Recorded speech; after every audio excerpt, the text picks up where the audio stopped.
সংবিধান দিবসে বিধানসভার প্রস্তাবে এবার ট্রেড কালচারের উল্লেখ। কেন্দ্রের বিরুদ্ধে সংবিধান এবং যুক্তরাষ্ট্রীয় কাঠামোয় আঘাত হানার অভিযোগ আনা হয়েছে প্রস্তাবে। সেই প্রসঙ্গেই কেন্দ্র এজেন্সিকে দিয়ে ভয় দেখানোর কৌশলের অভিযোগ করা হয়েছে।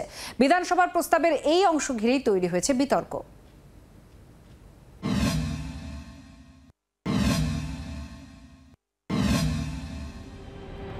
থ্রেড কালচার বা হুমকি সংস্কৃতি।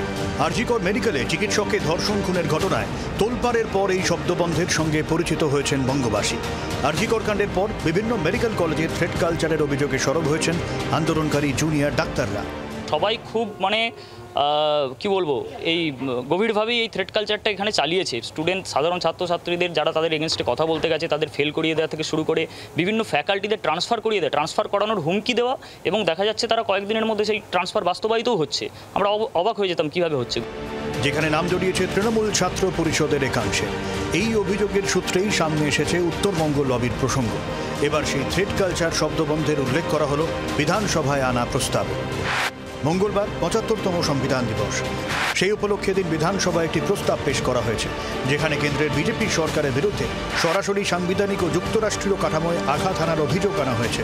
কেন্দ্রীয় এজেন্সি দিয়ে ভয় দেখানোর কৌশলের অভিযোগ করা হয়েছে। এই প্রসঙ্গেই থ্রেড কালচার শব্দবন্ধের ব্যবহার করা হয়েছে প্রস্তাব। সেখানে উল্লেখ রয়েছে কেন্দ্রীয় এজেন্সিকে দিয়ে ভয় দেখানোর কৌশলের অভিযোগে। বিধানসভায় এদিন বলতে উঠে এই প্রস্তাবকে রাজনৈতিক লিফলেট বলে সরব হয়েছেন বিরোধী দলনেতা শুভেন্দু অধিকারী। রাজ্যের মন্ত্রী মানস ভূঁইয়া বিধানসভায় পাল্টা বলেন, এই প্রস্তাব কোনো রাজনৈতিক প্রস্তাব নয়।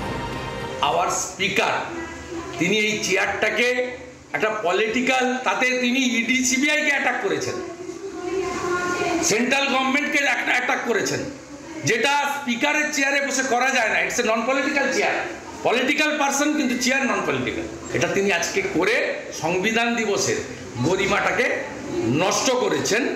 এটাই ভারতবর্ষের সংবিধান। We are together, we are united and we are secular. আর একটা বলতে হবে, unity in diversity is our origin. এটা কোথাও পাবে না। আরজিকর কাণ্ডের পর থ্রেড কালচার বা হুমকি সংস্কৃতির অভিযোগে বিদ্ধ হয়েছে শাসক দল।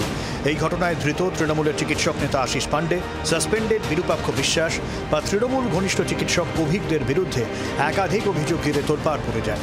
থ্রেড কালচারের অভিযোগে তদন্ত কমিটি করে ব্যবস্থা নেওয়া হলেও পরে আদালতের নির্দেশে মেডিকেল কলেজে ফেরেন একাধিক অভিযুক্ত চিকিৎসক বা চিকিৎসক পড়ুয়া। জানিয়ে পাল্টা থ্রেড কালচারের প্রসঙ্গে সরব হন মুখ্যমন্ত্রী। আরজিকর মেডিকেল কলেজের প্রিন্সিপাল তো এখানে উপস্থিত আছেন। আপনিও তো ৪৭ জন স্টুডেন্টকে সাসপেন্ড করেছেন, আমাদের তো জানাননি। আমি আপনাকে প্রিন্সিপাল করেছি কেন? To take care for all. আপনার কারো বিরুদ্ধে ক্ষোভ থাকতে পারে, কারো বিরুদ্ধে আপনি একটা গ্রিভ্যান্সেস পেতে পারেন, কিন্তু আপনি হট করে নিজে ডিসিশন নিয়ে নিচ্ছেন। এটা থ্রেড কালচার নয়। আরজিকর কাণ্ডের পর স্বাস্থ্যক্ষেত্রের বহুল উচ্চারিত থ্রেড কালচার এবার বিধানসভার প্রস্তাবে উল্লেখ করা হলো, যা ঘিরে শুরু হয়েছে বিতর্ক। শ্রেয়সী গঙ্গোপাধ্যায়ের রিপোর্ট, জি ২৪ ঘন্টা। বাংলার আওয়াজ, বাঙালির আবেগ, জি ২৪ ঘন্টা।